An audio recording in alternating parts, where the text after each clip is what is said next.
ابھی میں کار سے آ رہا تھا، رات میں ہم لوگ واپس کار سے جائیں گے.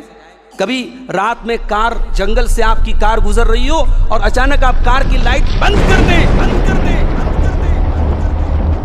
اور چاروں طرف خوب اندھیرا ہو، اور سوچو اس اندھیرے سے خطرناک اندھیرا قبر کا اندھیرا ہوگا.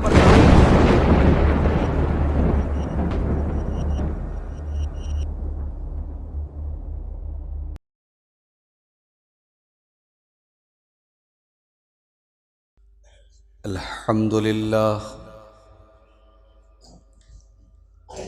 نحمده ونستعینه ونستغفره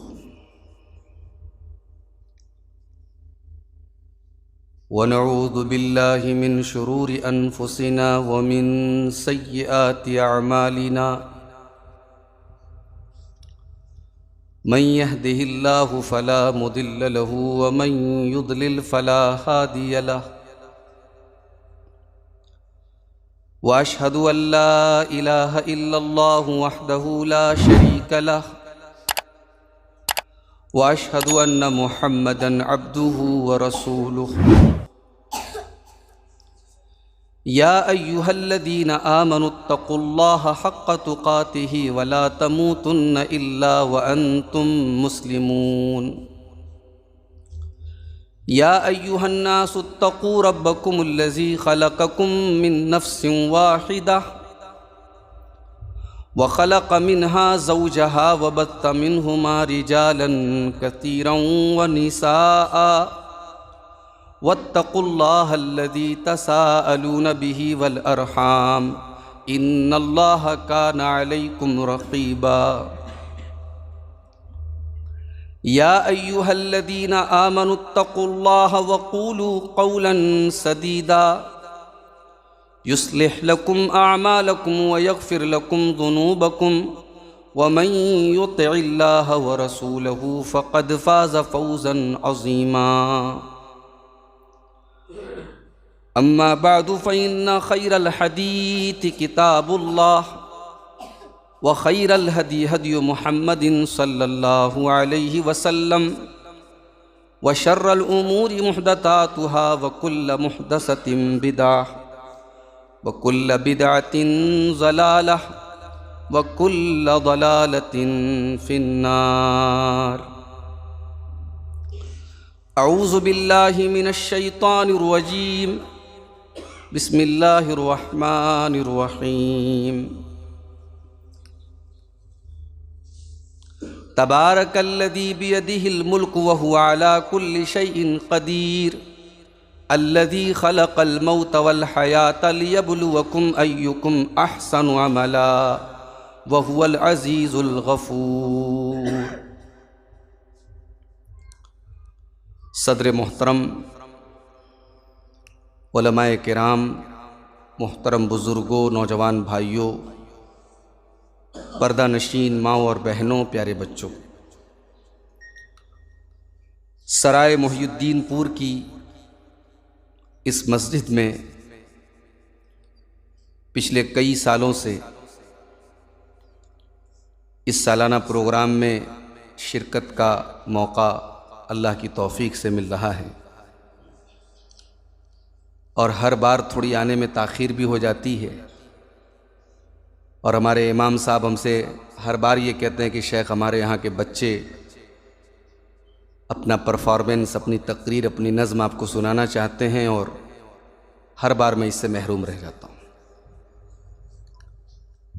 آج میرا ارادہ ٹرین سے آنے کا تھا، پہلے پہنچنے کا تھا، لیکن واپسی کی چونکہ آج کل کوہرے کا ٹائم شروع ہو چکا ہے، واپسی کی ساری ٹرینیں بہت زیادہ تاخیر سے تھیں، تو مجبوراً پھر مجھے کار سے آنے کی ترتیب بنانی پڑی، اور اس لیے تھوڑی سی آنے میں تاخیر بھی ہوئی. میرے بھائیوں، اس طریقے کی دینی مجلس فتنوں کے اس دور میں، مادیت کے اس دور میں، جب ہر انسان دنیا کا ہر کام اپنے دنیاوی نفع اور نقصان کے حساب سے کرتا ہے، ایک انسان دوسرے انسان سے اگر میٹھا بول رہا ہے تو اس کے پیچھے بھی کوئی دنیاوی مفاد ہوتا ہے عام طور سے. اس مادیت کے دور میں اگر اللہ نے ہمیں اور آپ کو یہ توفیق دی ہے کہ ہم اللہ کے گھر میں مسجد میں بیٹھ کر کے اپنا وقت نکال کر کے ہم قرآن و سنت کی باتوں کو سننے کے لیے اکٹھا ہوئے ہیں، تو یہ بہت خوش نصیبی کی بات ہے۔ اللہ کے پیارے نبی کی وہ حدیث من یرد اللہ بہ خیرا یفقہہ فی الدین، وہ حدیث یہاں پر بھی لاگو ہوتی ہے۔ اللہ تعالیٰ اپنے دین کا علم، اپنے دین کی سمجھ سب کو نہیں دیتا ہے۔ یہاں آپ 2 گھنٹہ 3 گھنٹہ بیٹھ کر کے جو دین کی باتیں سیکھیں گے، سمجھیں گے، یہ اللہ کی خصوصی رحمت ہے ہم سب کے اوپر، یہ اللہ کا کرم ہے ہمارے اوپر کہ اللہ نے یہاں ہمیں اور آپ کو دین سیکھنے کے لیے اور دین کی باتوں کو سننے کے لیے، سیکھنے کے لیے جمع کیا ہے۔ اللہ ہم سب کی اس حاضری کو قبول فرمائے۔ میرے بھائیوں، میں نے خطبہ مسنونہ کے بعد قرآن کریم کے 29ویں پارے کی ابتدائی 2 آیتیں پڑھی ہیں۔ یہ بڑی اہم آیتیں ہیں۔ ان دونوں آیتوں میں اللہ تعالیٰ نے ہماری پیدائش کا اور ہماری موت کا ایک مقصد بیان کیا ہے کہ اللہ نے کیوں پیدا کیا اور کیوں اللہ نے موت کا نظام کیوں رکھا ہے۔ آئیے پہلے ان دونوں آیتوں کا ترجمہ دیکھتے ہیں، پھر بات کو آگے بڑھاتے ہیں۔ قرآن کا 29واں پارہ سورہ ملک کی ابتدائی آیتیں ہیں۔ تبارک الذی بیدہ الملک وہو علی کل شیء قدیر، بڑی برکت والی ہے وہ ذات جس کے ہاتھ میں ساری کائنات کی بادشاہت ہے اور جو ہر شے پر، ہر چیز پر قادر ہے۔ الذی خلق الموت والحیات، جس نے پیدا کیا موت کو اور جس نے پیدا کیا زندگی کو۔ یہ قابل غور نقطہ ہے۔ موت بھی اللہ تعالیٰ کی ایک مخلوق ہے۔ ہم کیا سمجھتے ہیں؟ ہم یہ سمجھتے ہیں کہ موت کوئی چیز نہیں ہے، ہماری زندگی کا ختم ہو جانا، ہمارا ایکسپائر ہو جانا، یہ موت ہے۔ اللہ نے کہا نہیں، موت بھی ایک اللہ کی مخلوق ہے، موت بھی ایک چیز ہے۔ اور اس کو اور کلیئر طریقے سے اس حدیث کی روشنی میں سمجھیے جس میں اللہ کے نبی فرماتے ہیں کہ جب جنتی جنت میں چلے جائیں گے اور جہنمی جہنم میں چلے جائیں گے تو اللہ تعالیٰ کی طرف سے آواز دی جائے گی کہ اے جنتیوں ادھر آؤ، اے جہنمیوں ادھر آؤ، دیکھو موت کو لایا جائے گا۔ موت کو ایک دمبے کی شکل میں، ایک میڑھے کی شکل میں لایا جائے گا اور موت کو ذبح کر دیا جائے گا، موت کے گلے پہ چھری چلا دی جائے گی اور یہ اعلان کر دیا جائے گا کہ یا اہل الجنت خلود لا موت، یا اہل النار خلود لا موت، اے جنتیوں دیکھ لو اب موت کو بھی موت آ چکی ہے، اب تمہیں جنت میں موت نہیں آئے گی، جہنم میں موت نہیں آئے گی۔ جنت کی نعمتیں ابدی ہیں اور جہنم کی جو سزائیں ہیں اور جہنم کا جو عذاب ہے وہ ابدی ہے۔ تو اللہ نے کہا کہ ہم نے موت اور زندگی کو پیدا کیا۔ کیوں پیدا کیا؟ لِيَبْلُوَكُمْ أَيُّكُمْ أَحْسَنُ عَمَلًا، اس لیے ہم نے تمہاری پیدائش کی، اس لیے ہم نے تم کو پیدا کیا، اس لیے ہم نے حیات و موت کا یہ نظام بنایا۔ ہم تمہیں آزمانا چاہتے ہیں، ہم تمہارا امتحان لینا چاہتے ہیں، تم میں کون اچھا عمل کرتا ہے، تم میں کون ایسا عمل کرتا ہے جو اللہ کو راضی کرنے والا ہے۔ لِيَبْلُوَكُمْ أَيُّكُمْ أَحْسَنُ عَمَلًا، اللہ تعالیٰ تمہارا امتحان لینا چاہتا ہے کہ کون تم میں بہتر عمل کرتا ہے۔ اللہ نے یہ نہیں کہا زیادہ عمل کون کرتا ہے، یہ بھی قابل غور چیز ہے۔ اللہ کیا کوانٹٹی نہیں دیکھی جائے گی، اللہ کیا کوالٹی دیکھی جائے گی۔ اسی لیے اس آیت کی تفسیر میں بعض صحابہ کرام اور بعض تابعین سے یہ منقول ہے کہ اس آیت کی تفسیر میں انہوں نے کہا کہ اللہ کو کون سا عمل پسند ہے؟ اخلصہ و اصوبہ، اللہ کو وہ عمل پسند ہے جو خالص ہو، پیور ہو اور صحیح ہو۔ اللہ کو وہ عمل پسند ہے جس میں کسی اور کو شریک نہ کیا گیا ہو، کوئی ریاکاری نہ ہو، کوئی دکھاوا نہ ہو، اور اللہ کو وہ عمل پسند ہے جس عمل کے اوپر شریعت کی مہر لگی ہو، جس پر قرآن و سنت کی مہر لگی ہو۔ اور یہی وہ 2 چیزیں ہیں جو سورہ کہف کی آخری 2 آیت میں اللہ نے فرمائی کہ فمن کان یرجو لقاء ربہ فلیعمل عملا صالحا ولا یشرک بعبادۃ ربہ احدا، کہ جو اپنے رب سے ملاقات کرنا چاہتا ہے، جو جنت میں جانا چاہتا ہے، وہ 2 کام کر لے۔ پہلا کام یہ کرے کہ جو عمل کرے وہ نیک عمل کرے اور اپنے رب کے ساتھ کسی کو شریک نہ کرے۔ میرے بھائیوں، ہم اور آپ اس دنیا میں امتحان دینے کے لیے آئے ہیں۔ ہماری زندگی کا ایک ایک لمحہ امانت ہے۔ یہاں ہم اپنی مرضی کے مالک نہیں، جیسے چاہے ویسے زندگی گزار لیں۔ اللہ تعالیٰ کی نظر ہے ہمارے اوپر، دنیا میں آج ہم دیکھتے ہیں جگہ جگہ کیمرے لگے ہوتے ہیں، بڑے بڑے شو روم میں، بڑی بڑی دکانوں میں کیمرے لگے ہیں۔ کیوں لگے ہیں بھائی؟ ان کیمروں کا نام ہی ہے CCTV کیمرہ، ان کیمروں کا نام ہے سیکیورٹی کیمرہ۔ وہ کیمرے دنیا والوں کو یہ میسج دیتے ہیں کہ صاحب یہ کیمرہ لگا ہے، یا کرائم نہیں کر سکتے، یا جرم نہیں کرو گے تو پکڑ میں آ جاؤ۔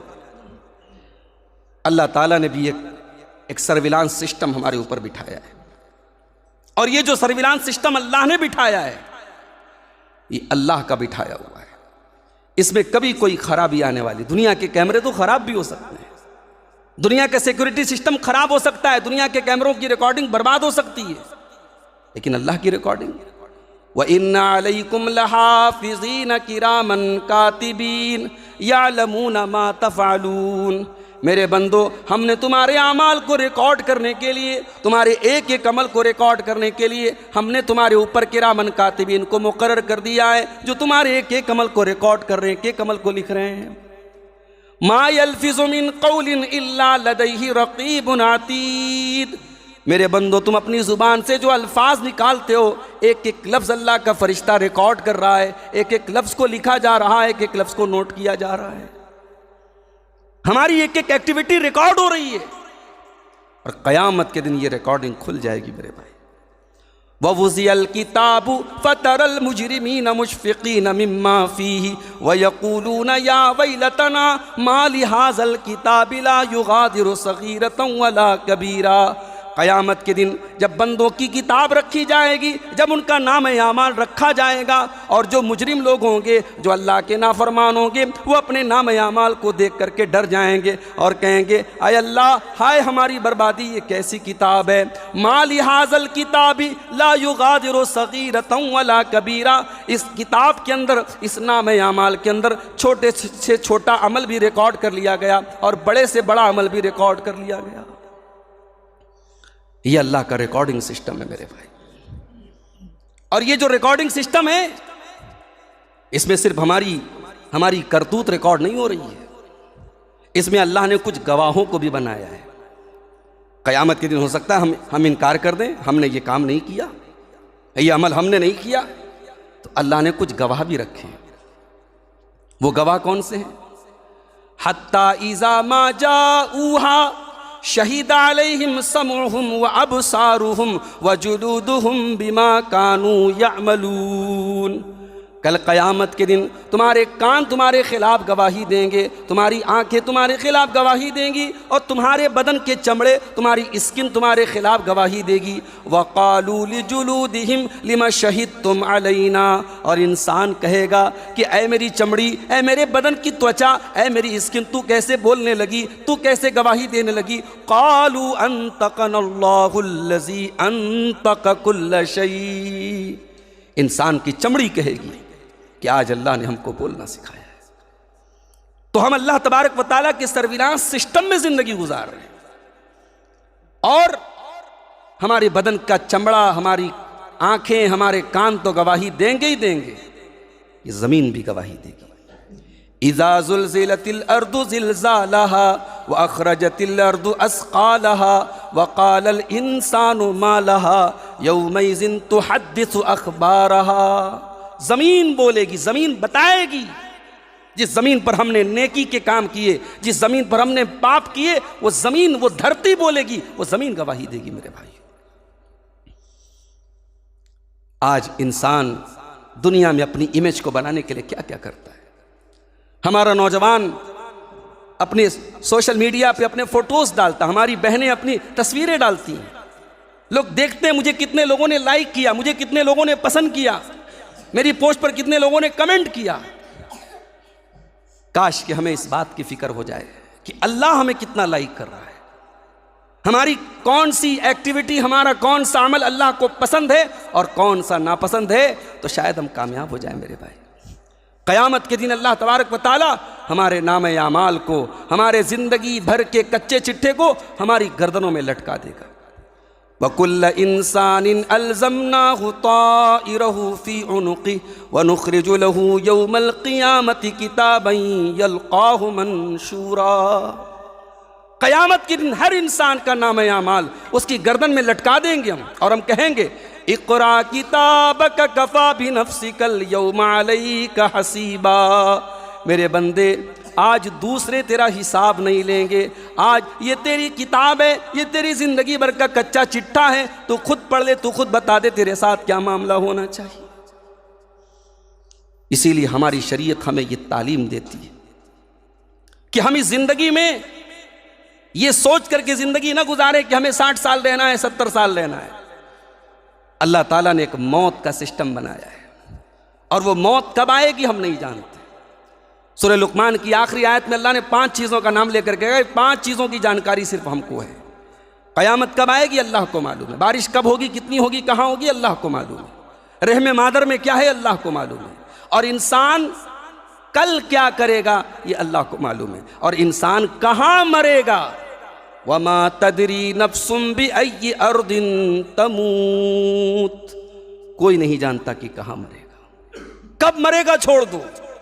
بھئی انسان عام طور سے یہی نہ سوچتا ہے کہ ہم سرائے محی الدین پور کے، شاہ گنج کے، جون پور کے رہنے والے تو ہم اپنے گاؤں میں، اپنے شہر، کوئی گارنٹی نہیں ہے بھائی۔ انسان کس حال میں مرے گا نہیں گارنٹی دے سکتا ہے۔ اسی لیے انسان کو ہمیشہ اپنی زندگی کے ہر دن کو اپنا آخری دن سمجھ کے زندگی گزارنا چاہیے۔ کوئی گناہ کرنے کے ٹائم انسان کو سوچنا چاہیے اگر اسی حالت میں موت آ گئی تو ہمارا کیا حال ہوگا۔ اللہ کے نبی فرماتے ہیں یبعث العبد علی ما مات علیہ، قیامت کے دن بندہ اسی حال میں اٹھایا جائے گا جس حال میں اس کی موت ہوئی تھی۔ اب سوچو اگر ہم کوئی گناہ کرتے وقت، کوئی اللہ کو ناراض کرنے والا، کوئی نافرمانی والا، کوئی ناجائز کام کرتے ہوئے اللہ نہ کرے اگر ہماری موت ہو جائے میرے بھائی، تو قیامت کے دن ہم اٹھیں گے اسی حال میں اٹھیں گے۔ اسی لیے جو انسان حج کے احرام کی حالت میں انتقال کر جائے، اللہ کے نبی نے فرمایا کہ اس کو اسی حال میں، اسی احرام کے کپڑے میں اس کو دفنایا جائے گا، اس کو الگ سے کفن نہیں پہنایا جائے گا۔ کیوں؟ فَإِنَّهُ يَأْتِي يَوْمَ الْقِيَامَةِ مُلَبِّيًا، کل قیامت کے دن احرام کی حالت میں، حج کا احرام اور عمرہ کا احرام باندھ کر کے جو مرا تھا، قیامت کے دن جب وہ آئے گا تو وہاں پر بھی وہ تلبیہ پکارتے ہوئے لبیک اللہم لبیک کہتے ہوئے اٹھے گا، اسی حال میں وہ اٹھے گا۔ تو موت کو ہمیں یاد رکھنا چاہیے میرے بھائی۔ اب یہ موت کیا ہے، اس کو اگر سمجھنا ہے تو سورہ آل عمران کی بس ایک آیت کو اپنے سامنے رکھیے، سورہ آل عمران کی آیت نمبر 185، کل نفس ذائقۃ الموت، ہر نفس کو موت کا مزہ چکھنا ہے۔ جتنے لوگوں کے اندر جان ہے سب کو بے جان ہونا ہے۔ اگر کوئی ذات ایسی ہے جس کو فنا نہیں ہے، جو باقی رہنے والی ذات ہے، کل من علیہا فان ویبقى وجہ ربک ذو الجلال والاکرام، وہی ایک ذات ہے اللہ کی ذات جو باقی رہے گی۔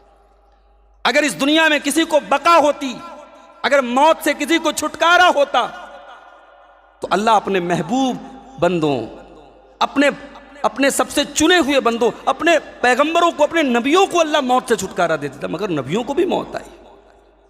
سلیمان علیہ السلام جیسا پیغمبر، جانتے ہو سلیمان علیہ السلام کون تھے؟ سلیمان علیہ السلام نے اللہ سے دعا کی تھی کہ اللہ مجھے ایسی حکومت دے دے لا ينبغی لأحد، جو حکومت کسی اور کو نہ ملے، مجھے ایسی طاقت دے جو کسی اور کو نہ ملے، اور اللہ نے ویسی طاقت دی ان کو۔ ہوا ان کے کنٹرول میں تھی، 1 مہینے کا سفر وہ صبح سے شام تک کر لیتے تھے۔ بڑے بڑے جنات ان کے کنٹرول میں تھے، ان کے حکم سے بڑے بڑے قلعے بنا دیتے تھے، پل بھر میں، منٹوں میں، گھنٹوں میں وہ پورے قلعے بنا لیتے تھے۔ سلیمان علیہ السلام کی موت کا ٹائم آیا، ہائے ہائے ہائے، اللہ نے موت، ایک نبی کی موت بھی کیسے رکھی۔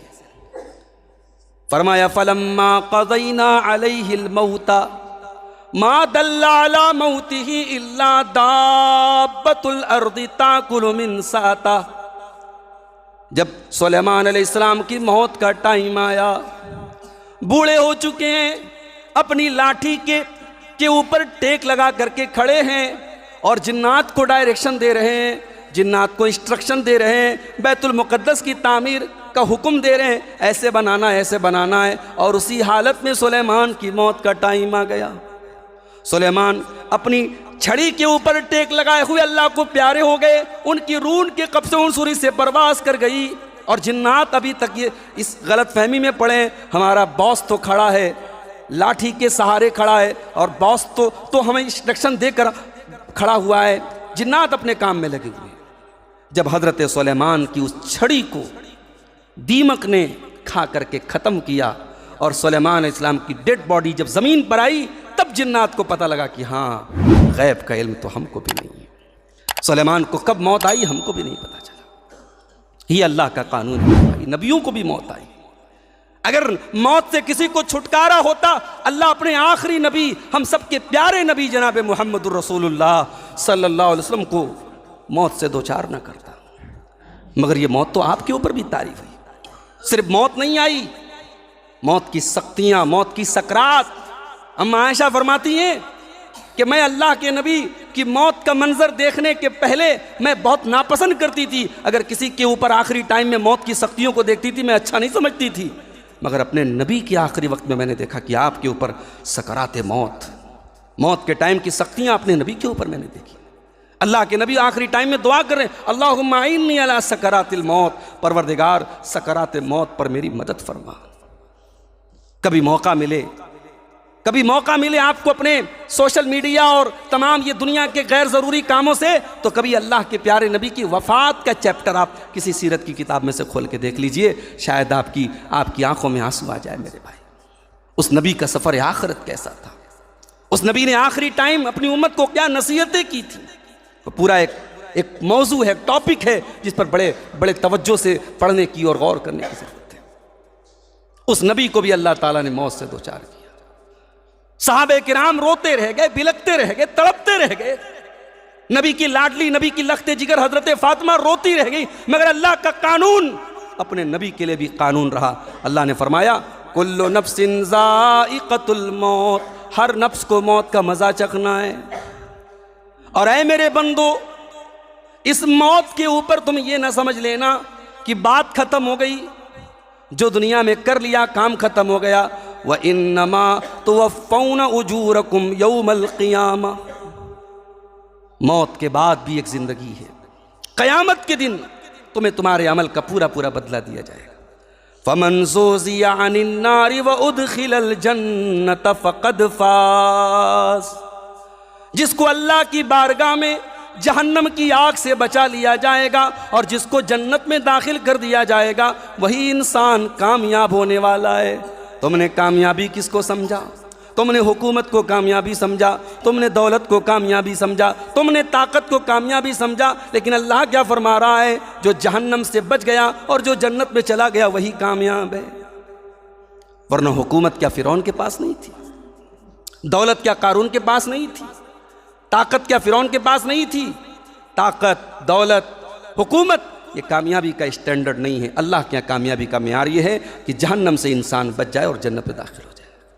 اور اس کے بعد اللہ نے ایک بڑی پیاری بات ارشاد فرمائی، فرمایا وَمَا الْحَيَاةُ الدُّنْيَا إِلَّا مَتَاعُ الْغُرُورِ،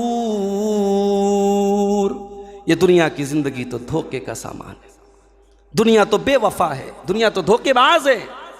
دنیا نے کس کے ساتھ وفا کی؟ اس دنیا کو بہتر بنانے کے لیے انسان زمینیں خریدتا ہے، پراپرٹی خریدتا ہے، مال اکٹھا کرتا ہے، حلال حرام ایک کر دیتا ہے، جائز ناجائز ایک کر دیتا ہے، اور جس دن موت آتی ہے ساری پراپرٹی دوسروں کی ہوگی، سارا بینک بیلنس دوسروں کے ہاتھ میں چلا گیا۔ بچے، انسان کے جو بچے ہوتے ہیں، جو بیوی ہوتی ہے، وہ 2-4 دن آنسو بہاتے ہیں، اس کے بعد وہ بھی اپنی دنیا میں مگن ہو جاتے ہیں۔ کون ہمارا ہوتا ہے میرے بھائی؟ انسان صرف اپنی موت پر غور کرے، یہ دنیا کی چمک دمک، یہ دنیا کی رنگینی بھول جائے گا میرے بھائی۔ یہ موت، اگر اس موت کو غور سے دیکھو تو ہمیں اپنی اوقات سمجھ میں آ جاتی ہے۔ انسان جیسے ہی مرتا ہے اس کی ویلو زیرو ہو جاتی ہے۔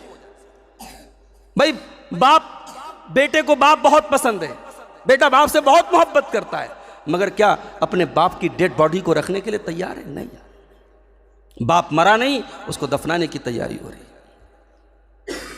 اس کے بعد وہ دیکھو انسان کل تک جو بیچارہ باتھ روم میں جا کر کے گھنٹوں نہایا کرتا تھا، سردی میں گیزر چالو کرتا تھا، گرمی میں ٹھنڈے پانی سے نہاتا تھا، شیمپو الگ تھا، فیس واش الگ تھا، صابن الگ تھا، باڈی واش الگ تھا، آج کیا ہے میرے بھائی؟ آج کوئی پوچھنے والا نہیں ہے، کوئی اس کی مدد کرنے والا نہیں ہے، کوئی اس کو بتانے والا نہیں کہ یہ تیرے لیے ٹھنڈا پانی ہے کہ گرم پانی ہے۔ دوسروں کے سہارے آج وہ بیچارہ، اس کے کپڑے دوسرے اتار رہے، وہ اس لائق نہیں اپنے کپڑوں کو، کینچی سے اس کی آستین کو کاٹا جا رہا۔ اللہ اکبر، کبھی کسی مردے کو نہلانے کا منظر دیکھ لو میرے بھائی، انسان کی بے بسی دیکھو. کل کا کروڑ پتی، کل کا ارب پتی، کل کا منسٹر، کل کا وزیر آج اتنا بے بس ہے، اس کی آستین کو کینچی سے کاٹ کے اس کے بدن سے کپڑے اتارے جا رہے ہیں. جس نے دنیا میں کبھی کسی کے سامنے ننگا نہ ہوا، کسی کے سامنے کپڑا نہ اتارا، آج دوسروں کے سامنے اس کے بدن سے کپڑے اتارے جا رہے ہیں اور اس کو دوسرے نہلا رہے ہیں. آج کہاں گیا تیرا برانڈڈ شیمپو، کہاں گیا تیرا برانڈڈ صابن، کہاں گیا تیرا وہ باڈی واش، کہاں گیا؟ آج تو کچھ نہیں بول سکتا. آج جیسے نہلایا جائے گا تجھے نہانا ہوگا، اور نہانے کے بعد کفن کی وہ سفید چادریں، وہ سوتی چادریں، اسی میں تجھے کفنایا جائے گا. دنیا میں تیرے کپڑے بڑے قیمتی ہوا کرتے تھے، بڑے مہنگے ہوا کرتے تھے، مگر آج اللہ نے یہ جو شریعت کا نظام بنایا ہے، کفن کا وہی کپڑا جو غریبوں کو ہے، وہی امیروں کا کپڑا، اسی سفید کپڑے میں آپ کو کفنایا جائے گا. اور یہ کفن کا کپڑا بغیر سلا کپڑا ہے، اس میں کوئی پاکٹ نہیں ہے. یہ بتا رہا ہے تیری اوقات کیا ہے. تو بغیر سلے کپڑے میں، چند کپڑوں میں تجھے کفنایا جا رہا ہے، اور کفنا کر کے 4 لوگوں کے کندھے پہ جنازے کی شکل میں قبرستان جا رہا ہے.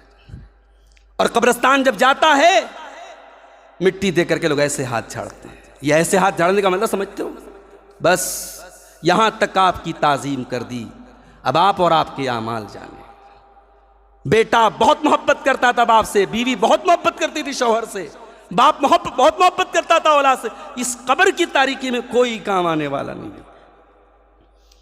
دنیا میں کر دیں اور چاروں طرف گھپ اندھیرا ہو، اور سوچو اس اندھیرے سے خطرناک اندھیرا قبر کا اندھیرا ہوگا میرے بھائی. وہاں کون ہمیں بچائے گا؟ وہاں کون ہمیں لائٹ دے گا؟ وہاں کون ہمیں روشنی دے گا؟ اللہ کے نبی فرماتے الصلاۃ نور، نماز آپ کی قبر میں روشنی کا کام کرے گی. الصدقۃ برہان، وہاں صدقہ آپ کے کام آئے گا. والصبر ضیاء، اللہ کے دین پر آپ نے صبر کیا ہوگا، جمے رہیں گے، وہاں روشنی کا کام کرے گا. اور اللہ کے پیارے نبی فرماتے جیسے ہی بندہ قبر میں اتارا جاتا ہے اور اس کو دفنا کر کے لوگ جانے لگتے ہیں، فوراً 2 فرشتے اس کے پاس آتے ہیں. ایک فرشتے کا نام منکر، ایک فرشتے کا نام نکیر. اور آج عجیب بات یہ ہے، آج ہم اس دور سے گزر رہے ہیں جہاں اس طریقے کی حدیثوں کا لوگ مذاق اڑاتے ہیں. کہتے صاحب یہ قبر کا معاملہ یہ سب بکواس ہے. غیر مسلم تو اپنے مردوں کو آگ میں جلا دیتا ہے، پارسی تو اپنے مردوں کو چلکووں کو کھلا دیتے ہیں، اور کوئی فلائٹ میں کریش ہو کر کے اس کی باڈی کے ٹکڑے ٹکڑے ہو جاتے ہیں، کسی کی باڈی کو سمندر کی مچھلیاں کھا جاتی ہے. یہ قبر کا عذاب اس کو کیسے ہوگا؟ اسی لیے اللہ نے جہاں موت کا ذکر کیا نا، اس کے پہلے کیا فرمایا؟ وَهُوَ عَلَىٰ كُلِّ شَيْءٍ قَدِيرٌ. تو اللہ کے بارے میں سوال اٹھا رہا ہے، جو اللہ آل مائٹی ہے، جو ہر شے پر قادر ہے، تو اس کے بارے میں سوال اٹھا رہا ہے. کیا تیری اوقات تھی کہ تو منی کے حقیر سے قطرے سے جیتا جاگتا انسان بن جائے؟ جو اللہ تجھے ایک حقیر قطرے کے پانی سے جیتا جاگتا انسان بنا سکتا ہے. فلائٹ میں تیری باڈی کریش ہو جائے اور سمندر کی مچھلیاں تیرے جسم کے ریشے ریشوں کو کھا جائیں، وہ اللہ تیری پوری باڈی کو کلٹ کر کے تجھے عذاب قبر دے سکتا ہے. تو اللہ کی قدرت پر سوال اٹھاتا ہے. لوگ کہتے ہیں صاحب قرآن میں کہاں عذاب قبر آیا ہے؟ آیا ہے نا، آیا ہے. ذرا قرآن کو غور سے تو پڑھ. اور یہ بات بھی نوٹ کر لو، یہ جو بٹوارا کیا جاتا ہے، قرآن میں ملے گا تو مانیں گے، حدیث میں ملے گا تو نہیں مانیں گے، یہ بٹوارا غلط ہے. شریعت قرآن و حدیث دونوں کا نام ہے. قرآن کہتا ہے نماز قائم کرو، پورے قرآن میں کہیں نہیں لکھا 5 ٹائم کی نماز پڑھو. پورے قرآن میں کہیں نہیں لکھا فجر میں 2 رکعت پڑھنا ہے، ظہر میں 4 پڑھنا ہے، عصر میں 4 پڑھنا ہے، مغرب میں 3 پڑھنا ہے. پورے قرآن میں کہیں نہیں لکھا ہے. قرآن کہتا ہے ورکعوا، رکوع کرو. رکوع میں آپ کی پیٹھ کیسی ہو، آپ کا ہاتھ کیسا ہو، پورے قرآن میں کہیں لا کے دکھا دو، نہیں ملے گا آپ کو.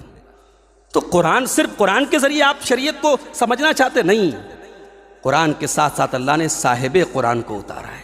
یتلو علیہم آیات ہی اس نبی کا مشن تھا، قرآن کو پڑھنا، ویزکیہم اور لوگوں کو پاک اور صاف کرنا، ویعلمہم الکتاب والحکمہ اور قرآن و حدیث کی تعلیم دینا. اس نبی کی سیرت اور اس نبی کی سنت کے بغیر قرآن کو نہیں سمجھ سکتے میرے بھائی. اور جن لوگوں نے سمجھنے کی کوشش کی انہوں نے بہت ٹھوکر کھائی ہے. ارے جب اللہ کے پیارے نبی نماز میں دعائیں کیا کرتے تھے اللہم انی اعوذ بک من عذاب القبر، تو بات ختم. میرے نبی نے دعا کی ہے کہ اے اللہ میں قبر کے فتنے سے، قبر کے عذاب سے تیری پناہ چاہتا ہوں. بس یہی بات ختم ہو جانی چاہیے تھی. اس کے بعد آپ سوال اٹھا رہے قرآن میں دکھاؤ. تو آئیے ہم قرآن میں آپ کو دکھاتے ہیں۔ اللہ فرماتا ہے وَحَاقَ بِآلِ فِرْعَوْنَ سُوءُ الْعَذَابِ، فرعون کے ماننے والوں کو، فرعون کی آل و اولاد کو، فرعون کے چیلوں اور چمچوں کو بہت بڑے عذاب نے گھیر لیا۔ النار یعرضون علیہا غدوا وعشیا، اور فرعون کو اور فرعون کے ماننے والوں کو صبح شام آگ کا عذاب دیا جا رہا ہے۔ وَيَوْمَ الْقِيَامَةِ أَدْخِلُوا آلَ فِرْعَوْنَ أَشَدَّ الْعَذَابِ، اور قیامت کے دن کہا جائے گا کہ آل فرعون کو اور بڑے عذاب میں ڈال دوں۔ یہ کون سا عذاب ہے جو آل فرعون کو صبح شام دیا جا رہا ہے؟ یہ وہی قبر کا عذاب ہے، یہ وہی قبر کا عذاب ہے۔ قرآن کا 29واں پارہ کھولو، اللہ تعالیٰ حضرت نوح علیہ السلام کی قوم کے بارے میں فرماتا ہے مما خطیئاتہم اغرقوا فادخلوا نارا۔ نوح علیہ السلام کی قوم کے لوگوں نے بہت نافرمانی کی، بہت گناہ کیے، اپنے گناہوں کی وجہ سے اللہ تعالیٰ نے ان کو طوفان کے اندر ڈبا کر کے مار دیا۔ اغرقوا، ان کو ڈبا کر کے مار دیا۔ فادخلوا نارا، اس کے بعد وہ آگ میں ڈالے گئے۔ کون سی آگ میں ڈالے گئے؟ یہی قبر کے عذاب میں ڈالے گئے۔ تو قبر کا عذاب قرآن سے بھی ثابت ہے، اور یہ بات بھی یاد رکھو کہ قبر میں عذاب بھی ہوگا اور قبر میں نعمتیں بھی ملیں گی۔ جیسا انسان کا عمل ہوگا، جیسا انسان کا عقیدہ ہوگا، عذاب کے لائق ہوگا تو عذاب ملے گا، نعمت کے لائق ہوگا تو نعمت ملے گی۔ عذاب قبر کا بھی ثبوت ہے اور نعیم قبر کا بھی ثبوت ہے، بلکہ اللہ کے نبی فرماتے ہیں کہ قبر انسان کو دبوچے گی۔ ان للقبر زقتتن، قبر انسان کو دبوچے گی، نیک کو بھی دبوچے گی، برے کو بھی دبوچے گی۔ دبوچنے کا مطلب سمجھ، کسی کو کس کے پکڑ لینا۔ قبر انسان کو کس کے پکڑ لے گی، دبوچ لے گی۔ اور اللہ کے نبی کہتے ہیں اگر کوئی بچتا اس عذاب، اس قبر کے دبوچنے سے اگر کوئی بچتا تو سعد بن معاذ بچتے، مگر وہ بھی نہیں بچے۔ یہ سعد بن معاذ کون ہے؟ میرے نوجوانوں کبھی موقع ملے تو سعد بن معاذ کی سیرت پڑھو، اللہ کے نبی کے صحابہ کے بارے میں پڑھا کرو۔ نہیں پڑھتے ہمیں نہیں موقع ہے، ہمارے ہیروز تو کچھ اور ہیں۔ کسی نے کسی کرکٹر کو ہیرو بنایا، کسی نے بالی ووڈ کے کسی ہیرو کو اپنا آئیڈیل بنایا۔ جو ہمارے اصل ہیروز تھے ان کے بارے میں تو آج ہمیں کوئی نالج ہی نہیں۔ میں کہتا ہوں یہ بچے قابل تعریف ہیں، یہ ہمارے امام صاحب کی محنت قابل تعریف ہے۔ کم سے کم یہ بچے کل جوان ہوں گے، دین کی موٹی موٹی باتیں ان کو معلوم ہوگی۔ آج ہماری نوجوان نسل کا یہ عالم ہے کہ آپ صحابہ کے بارے میں، نبی کے بارے میں، اسلام کے بارے میں موٹے موٹے سوالات کر لیں، 100 میں 90 لوگ آپ کو جواب نہیں دے پائیں گے۔ اللہ کے رسول کے بارے میں بنیادی باتیں، بیسک باتیں آپ پوچھ لیں، 100 میں 90 لوگ جواب نہیں دے پائیں گے۔ ہماری قوم کا دینی نالج کا معیار اس حد تک گر چکا ہے میرے بھائی۔ اور لڑکیوں کا معاملہ تو اللہ خیر کرے، ہمارے یہاں عورتوں کا معاملہ تو اور برا ہے۔ ایک زمانے تک علماء کے فتوے رہے کہ صاحب عورتیں مسجد میں نہیں جا سکتی، عورتوں کا مسجد میں جانا حرام ہے، ابھی بھی وہ رواج چلا آ رہا ہے۔ یہ الگ بات ہے، اب دھیرے دھیرے بندھن کھل رہا ہے، اب کہیں کہیں سے چھوٹی چھوٹی آوازیں آ رہی کہ نہیں اب جو ہے حالات بدل گئے، اب عورتوں کو مسجد میں جانے دینا چاہیے، اب آواز آ رہی ہے، مگر اب بہت دیر کر دی مہربان تیار، بہت دیر کر دی۔ بنارس سے میں کار سے آ رہا تھا، راستے میں بنارس کے کئی مال، بڑے بڑے مال پڑے تھے، آج سنڈے کا دن تھا، آپ یقین جانیں کئی بائکیں میری نظر سے ایسی گزری، پیچھے برقع نشین خاتون بیٹھی ہے، پیچھے مسلمان لڑکی بیٹھی ہے، اور آگے جو مرد بیٹھا ہے اس کے ہاتھ کا بندھا ہوا کلاوہ بتا رہا ہے کہ وہ مسلمان نہیں۔ یہ اس قوم کے حالات ہیں۔ اس قوم کی ایک بڑی تعداد آج بے حیائی اور بدکاری کے گڈھے میں ڈوبی ہے۔ اس قوم کی کتنی بیٹیاں، اس قوم کی کتنی بہنیں آج محبت اور پیار کے جال میں اسلام کو چھوڑ کر کے ارتداد کی دلدل میں پھنس رہی ہیں۔ میرے بھائیوں، اگر ہم نے آنکھیں نہیں کھولی، آنے والے 20 سالوں کے بعد ہو سکتا ہے نام کہ ہم مسلمان رہیں، لیکن مانسک طور پر، مینٹل طور پر اور ذہنی طور پر ہماری اکثریت، اللہ نہ کرے، اللہ بچائے ہمیں، مرتد ہو جائے گی میرے بھائیوں، اگر ہم نے اس طوفان کو نہیں روکا۔ اپنی بچیوں کو، اپنے بچوں کو دین کی تعلیم دو۔ سعد بن معاذ، اللہ کے نبی کے وہ صحابی، جب ان کا انتقال ہوا، نبی نے فرمایا کہ آج میرے اس صحابی کا انتقال ہوا ہے جس کے انتقال پر اللہ کا عرش ہل پڑا، اللہ کا عرش حرکت میں آ گیا۔ آپ نے فرمایا کہ قبر کے دبوچنے سے اگر کوئی بچتا تو سعد بن معاذ بچ جاتے۔ ایک مرتبہ ایک معصوم بچے کا جنازہ آیا، ایک چھوٹے سے بچے کا جنازہ آیا، اللہ کے نبی نے فرمایا، صحیح الجامع کی صحیح روایت ہے، لو نجا من زقۃ القبر احد لنجا ھذا الصبی، اگر قبر کے دبوچنے سے کوئی بچتا تو یہ معصوم بچہ بچ جاتا، مگر اس بچے کو بھی قبر دبوچے گی۔ اللہ اکبر، اللہ ہم سب کی حفاظت کرے۔ قبر سب کو دبوچے گی، قبر میں سوالات ہوں گے، منکر نکیر 3 سوال کریں گے، پورا دین نہیں پوچھیں گے، صرف 3، اور یہی 3 سوال اسلام کی بنیاد ہے۔ ان تینوں سوالوں کو جس نے نہیں سمجھا اس نے اسلام کو نہیں سمجھا، اس لیے بعض علماء نے ان تینوں سوالوں پر کتابیں لکھی ہیں۔ قبر کے 3 سوالوں پر پوری کتاب، شیخ الاسلام امام محمد بن عبد الوہاب رحمۃ اللہ علیہ کی بھی بڑی مشہور کتاب ہے، قبر کے ان تینوں سوالوں پر علماء نے بڑی مارکۃ العرا کتابیں لکھی ہیں۔ من ربو کا، من نبیوں کا، ما دینوں کا، تیرا رب کون ہے، تیرے نبی کون ہے، تیرا دین کیا ہے۔ جس نے اپنی زندگی میں اپنے رب کو نہیں پہچانا، اپنے نبی کو نہیں پہچانا اور اپنے دین کی عظمت کو نہیں پہچانا، اس نے کچھ نہیں جانا۔ اور معاف کرنا میرے بھائیوں، ان تینوں سوالوں کا جواب کہاں ملے گا؟ جب فرشتہ پوچھے گا وما یدری کا، مومن جب صحیح جواب دے دے گا میرا رب اللہ ہے، میرا دین اسلام ہے، میرے نبی محمد صلی اللہ علیہ وسلم ہے، تو فرشتہ پوچھے گا وما یدری کا، تجھے پتہ کیسے چلا؟ تو بندہ کہے گا، مومن کہے گا، قرأت کتاب اللہ، میں نے اللہ کی کتاب کو پڑھا تھا، میں نے اللہ کے دین کو پڑھا تھا۔ میرے بھائیوں، آپ سائنس کا علم حاصل کریں، ہم منع نہیں کرتے، ترغیب دیتے ہیں۔ آپ انجینئر بنیں، آپ ڈاکٹر بنیں، آپ میتھمیٹکس کے ماہر بنیں، سائنس کے ماہر بنیں، ہسٹری کے ماہر بنیں، مگر یاد رکھیں ان تینوں سوالوں کا جواب آپ کو قرآن و سنت میں ہی ملے گا۔ اس لیے اپنے علماء کو حقیر جاننا بند کر دیں، ان تینوں سوالوں کا جواب تو علماء ہی بتائیں گے آپ کو، قرآن و سنت ہی کے اندر آپ کو ان تینوں سوالوں کا جواب ملے گا۔ وہ بندہ کہے گا میں نے اللہ کی کتاب کو پڑھا تھا اس لیے مجھے پتہ لگا، اور جو کافر ہوگا، جو منافق ہوگا، جو جواب نہیں دے پائے گا، وہ کہے گا ہا لا ادری، ہائے ہائے میں نہیں جانتا۔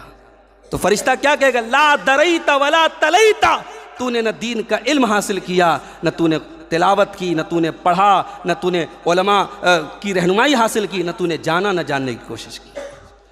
تو میرے بھائیوں، قبر کے عذاب سے ہم سب کو بچنا چاہیے، قبر کے عذاب کے بارے میں ہمیں سوچنا چاہیے، مگر ہائے افسوس آج ہمارے دل کتنے سخت ہو گئے۔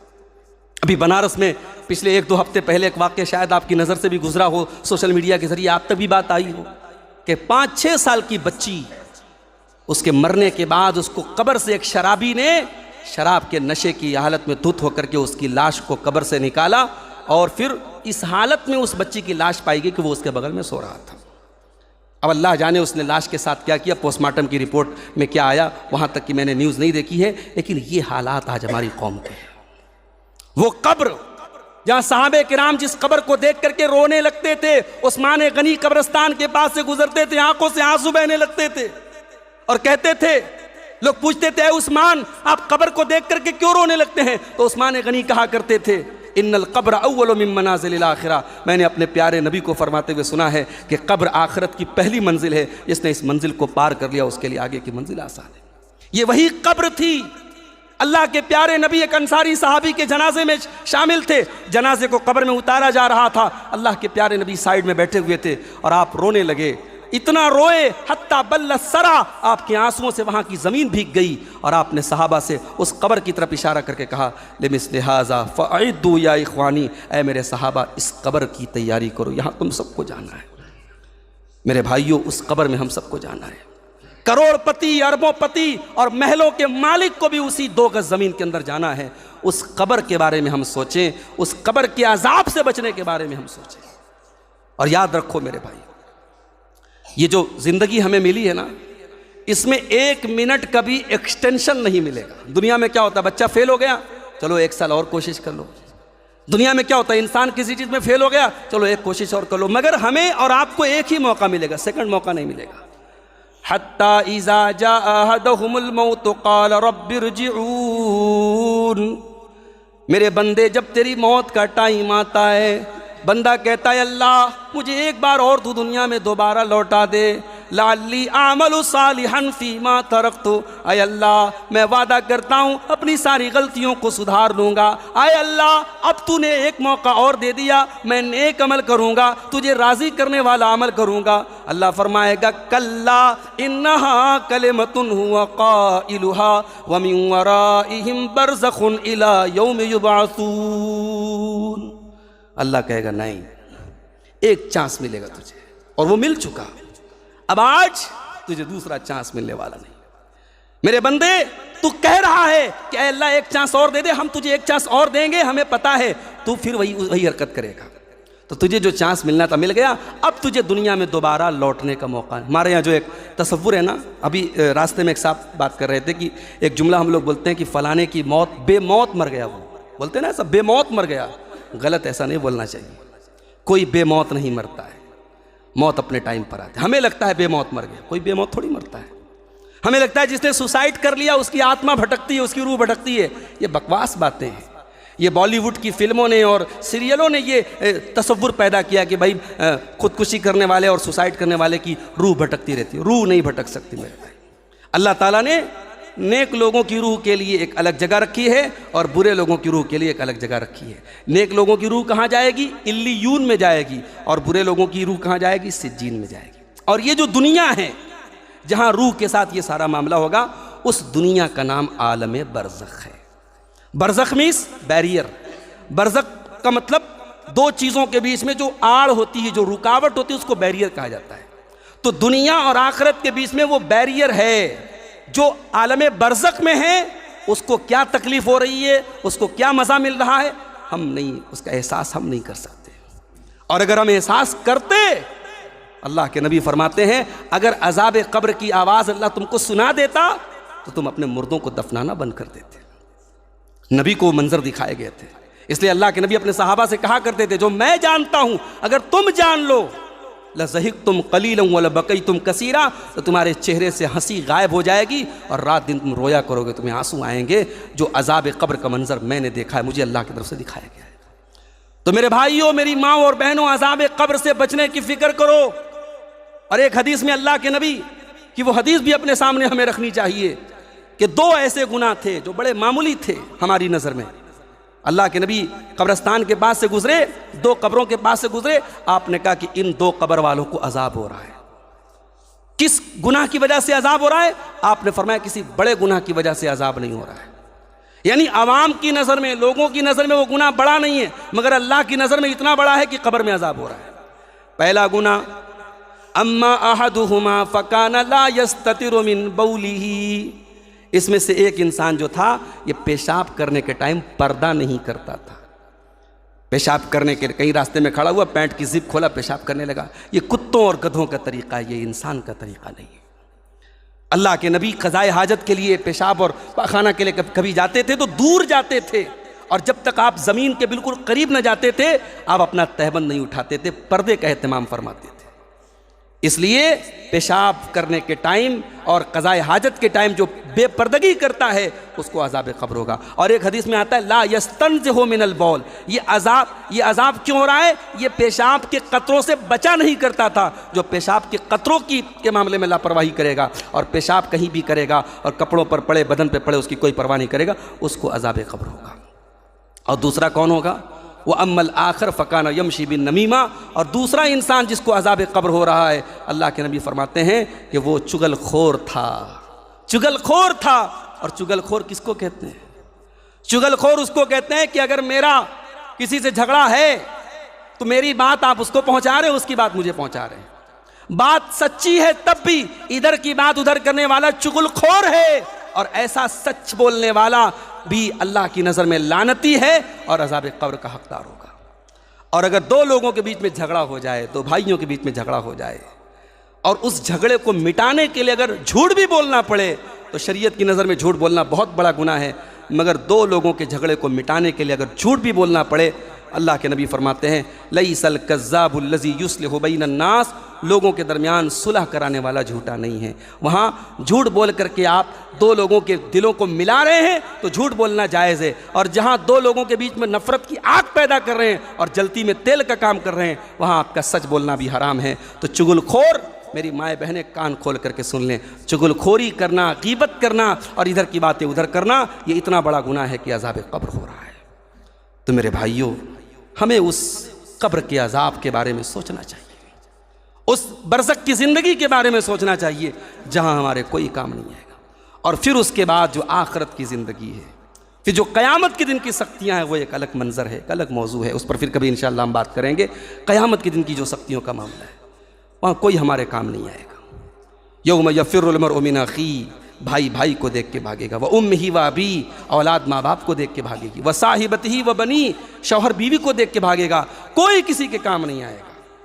وہاں رشتے ختم ہو جائیں گے، وہاں لوگوں کی دوستیاں ختم ہو جائیں گی، وہاں آپ کا ایمان، آپ کا تقوی، آپ کا کردار، آپ کا کیریکٹر آپ کے کام آئے گا۔ تو میرے بھائیوں، اس دنیا میں آپ دنیا کو بہتر بناؤ۔ دنیا کمانا برا نہیں ہے، دنیا کو بہتر بنانا برا نہیں، مگر دنیا کے پیچھے اندھے ہو جانا، عذاب قبر کو بھول جانا، برزخ کو بھول جانا، آخرت کو بھول جانا، یہ برا ہے۔ اسی لیے اللہ کے نبی اپنی امت کے بارے میں کہا کرتے تھے، مل فقر اخشا علیکم، اے میری امت کے لوگوں، مجھے تمہارے بارے میں فقر و فاقہ کا ڈر نہیں ہے، مجھے یہ ڈر نہیں ہے کہ تم غریب ہو جاؤ گے، ولیکن اخشا علیکم ان تبسط علیکم الدنیا، مجھے ڈر اس بات کا ہے کہ کہیں یہ دنیا تمہارے اوپر پھیلا نہ دی جائے، دنیا تمہارے اوپر کشادہ نہ کر دی جائے، اور تم دنیا کو حاصل کرنے کے لیے ایک دوسرے سے لڑائی نہ کرنے لگو، جھگڑا نہ کرنے لگو، اور دنیا تم کو اسی طریقے سے ہلاک نہ کر دے جیسے پہلے کے لوگوں کو ہلاک کر دیا تھا۔ تو زندگی کا ٹارگٹ میرے بھائیو آخرت کو بناؤ۔ اور ایک آخری حدیث سنا کے بعد ختم کرتا ہوں۔ اللہ کے پیارے نبی جناب محمد رسول اللہ صلی اللہ علیہ وسلم کی یہ حدیث اتنی پیاری حدیث ہے کہ میں سمجھتا ہوں کہ ہر مسلمان کو اس حدیث کو ہمیشہ اپنے دل کے کونے میں رکھنا چاہیے، ہمیشہ زندگی میں کوئی بھی کام کرے یہ حدیث آپ کے سامنے ہونی چاہیے۔ اللہ کے نبی فرماتے ہیں، من کانت الآخرۃ ہمہ، بڑے غور سے سنیے گا، من کانت الآخرۃ ہمہ، جس نے اپنی زندگی کا ٹارگٹ آخرت کو بنا لیا، جس کی زندگی کا مقصد یہ کہ میری آخرت کیسے بن جائے، جعل اللہ غناہ فی قلبہ، اللہ تعالیٰ اس کو 3 نعمتوں سے نوازے گا، اور یہ 3 نعمتیں آج دنیا میں بہت کم لوگوں کو نصیب ہوتی ہیں۔ جعل اللہ غناہ فی قلبہ، پہلی نعمت، اللہ اس کے دل کو غنی بنا دے گا۔ 1 لاکھ روپیہ مہینہ انسان کما رہا ہے مگر بے چین ہے، زندگی میں سکون نہیں ہے، بیوی نافرمان ہے، بچے نافرمان ہیں، گھر میں برکت نہیں ہے، پیسہ آ رہا ہے ختم ہو جا رہا ہے، اور ایک انسان 10,000 روپیہ کما رہا ہے، مشکل سے اپنی ضروریات کو پوری کر رہا ہے، مگر اس کی زندگی میں چین ہے، سکون ہے۔ تو یہ جو برکت ہے، یہ جو سکون ہے، یہ نمبرز کا نام نہیں ہے، یہ کیلکولیٹر پہ کیلکولیٹ کی جانے والی چیز نہیں ہے، اس کا تعلق دل سے ہے۔ اللہ کے نبی فرماتے ہیں جو آخرت کو اپنی زندگی کا مقصد بنا لے، اللہ اس کے دل کو مالدار بنا دے گا۔ اور دوسری چیز وَجَمَعَ لَهُ شَمْلَهُ، اللہ اس کی الجھنوں کو حل کر دے گا، اس کی پرابلم کو حل کر دے گا، اس کی زندگی سے ٹینشن ختم ہو جائے گی۔ اور تیسری چیز، وَأَتَتْهُ الدُّنْيَا وَهِيَ رَاغِمَةٌ، دنیا چل کر کے اس کے پاس آئے گی۔ وہ دنیا سے بھاگ رہا ہے، وہ آخرت کی تیاری کر رہا ہے، مگر دنیا چل کے اس کے پاس آئے گی۔ اور اسی کا الٹا، جس نے دنیا کو اپنی زندگی کا ٹارگٹ بنا لیا، صبح اٹھتا ہے تو دنیا کی فکر ہے، رات میں سوتا ہے تو دنیا کی فکر ہے، 24 گھنٹے میں ایک بار اللہ کا نام تک نہیں لیتا، ایک بار اس کی پیشانی اللہ کے بارگاہ میں جھکتی نہیں ہے، ایسا دنیا پرست انسان، دنیا طلب انسان، دنیا کے پیچھے کھپنے مرنے والا انسان، اللہ کے نبی کہتے ہیں اللہ تعالیٰ اس کے فقر و فاقہ کو اس کی آنکھوں کے سامنے رکھ دے گا۔ وہ کروڑ پتی بھی بن جائے گا، ہمیشہ ڈر ستاتا رہے گا، یار میری دولت ختم نہ ہو جائے، میرا پیسہ ختم نہ ہو جائے۔ اور دوسری چیز، وَفَرَّقَ عَلَيْهِ شَمْلَهُ، اس کی الجھنوں کو اللہ اور بڑھا دے گا، اس کی زندگی میں ٹینشن اور بڑھا دے گا۔ اور تیسری چیز، وَلَمْ يَأْتِهِ مِنَ الدُّنْيَا إِلَّا مَا قُدِّرَ لَهُ، اور دنیا بھی اتنی ہی ملے گی جتنی اس کے مقدر ملے گی، مقدر سے زیادہ دنیا نہیں ملے گی میرے بھائی۔ دنیا کے لیے انسان حرام راستہ اپناتا ہے نا، انسان آج ہمارے کتنے نوجوان ہیں، ابھی بہار میں گیا تھا، کتنے نوجوانوں نے وہاں ایک آن لائن کوئی ایپ آیا ہے، اس میں پیسہ لگا رہے صاحب، کوئی کوائن ہے، اس کوائن میں پیسہ لگاؤ، 1 لاکھ روپیہ لگاؤ اور 5 مہینے میں آپ کا پورا پیسہ مل جائے گا۔ کیا ہے یہ سب پونزی اسکیم ہے، سب فراڈ ہے۔ وہ آج آپ کو پیسہ دے رہے ہیں، کل ان کے پاس جب اچھا خاصا پیسہ اکٹھا ہو جائے کمپنی بھاگ جائے گی، جن لوگوں نے پہلے پیسہ لگایا وہ کما لیں گے، جنہوں نے بعد میں لگایا وہ ڈوب جائیں گے۔ اس طریقے کی کمپنیاں ہمارے ملک میں بہت آتی رہتی ہیں۔ حلال طریقے سے آدمی پیسہ کمائے، بہت سارے راستے ہیں میرے بھائی۔ آج نوجوان جوا کے ذریعے، سٹا کے ذریعے، آن لائن ایپس کے ذریعے پیسہ کمانا چاہتا ہے، تجارت نہیں کرنا چاہتا، محنت نہیں کرنا چاہتا، اپنے دماغ اور اپنے وقت کو لگانا نہیں چاہتا ہے۔ تو یاد رکھو، ہماری روزی روٹی جو ہے نا، وہ ہماری ماں کے پیٹ میں ہم تھے لکھ دی گئی تھی، اپنے مقدر سے زیادہ ہم روزی نہیں پا سکتے۔ اللہ کے نبی فرماتے ہیں جو دنیا کو اپنا ٹارگٹ بنائے گا، اللہ تعالیٰ دنیا اتنی ہی دے گا جتنی اس کے مقدر میں لکھی ہے۔ تو میرے بھائیوں، آخرت کی فکر ہم اپنے دلوں میں پیدا کریں، اور برزخ کی جو زندگی ہوگی، اس زندگی میں ہم کیسے بہتر زندگی ہم وہاں حاصل کریں، اس کی ہمیں فکر ہونی چاہیے۔ قبر کے عذاب سے ہم کیسے بچیں، اس کی ہمیں فکر ہونی چاہیے۔ ہمیں اللہ سے دعا بھی کرتے رہنا چاہیے۔ ابھی ہم نے دیکھا بہت سارے ایسے لوگوں کو جو کل تک بڑے نیک تھے، متقی تھے، آج ان کا دل بدل گیا، ان کے حالات بدل گئے۔ ابھی مئو سے ایک ویڈیو آ رہا ہے، ایک بڑے معزز گھرانے میں، بڑے اچھے گھرانے میں شادی ہو رہی ہے، اور تمام غیر مسلموں کے رسم و رواج کو اپنایا جا رہا ہے۔ یعنی وہ گھرانے جہاں دینداری تھی، جو اپنے دینداری اور اپنے عزت کے لیے مشہور تھے، آج ان گھروں میں پیسہ آ گیا، 4 دن کی چاندنی آ گئی، ان گھروں میں کچھ بھی ہو رہا ہے۔ شادی بیاہ کے موقع پہ لڑکیاں ڈانس کر رہی ہیں، مردوں میں ہلدی کی رسم ہو رہی ہے، یہ آج ہو رہا ہے میرے بھائی۔